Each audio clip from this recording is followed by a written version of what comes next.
تو وسیق الذین اتقوا ربہم، اور چلایا جائے گا، لے جایا جائے گا ان لوگوں کو جو اپنے رب سے ڈر گئے، کس طرف؟ الی الجنت، جنت کی طرف، زمرہ گروہ در گروہ، یہ جنتی بھی گروہ در گروہ داخل ہوں گے، یہ محسنین کا گروہ، متقین کا گروہ، مومنین کا گروہ۔ جیسے جنت کے دروازے ہیں، 8 دروازے ہیں، ہر دروازے سے خاص خاص لوگ بلائے جائیں گے۔ باب الصدقہ ہے تو جو صدقے سے زیادہ محبت رکھتے تھے وہ وہاں سے جائیں گے، اور باب الصلاح ہے جو نماز سے زیادہ محبت رکھتے تھے وہ اس دروازے سے جائیں گے۔ ایک باب الریان روزے داروں کا دروازہ ہے، باب الجہاد ہے، اور ایک دروازے کا نام ہے لا حول ولا قوت الا باللہ، جو بندے کثرت سے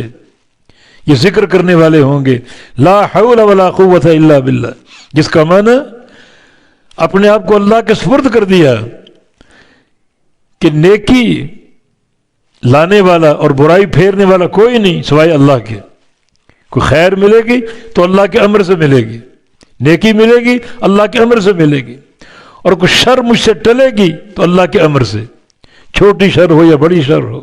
اس کو ٹالنے والا اللہ ہے، میرے اندر کوئی قوت نہیں، اور چھوٹی خیر ہو یا بڑی خیر ہو عطا کرنے والا اللہ ہے، میرے اندر کوئی طاقت نہیں۔ بندہ پوری طرح اپنے آپ کو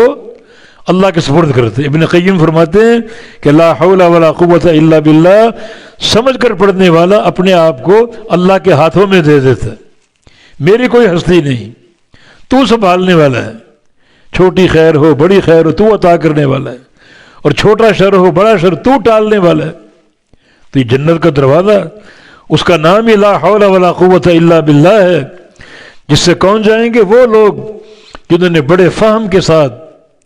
عقیدے کی گہرائی کے ساتھ، اور توحید کے علم کے ساتھ اور معرفت کے ساتھ کثرت سے یہ ذکر کیا ہو لا حول ولا قوت الا باللہ کا۔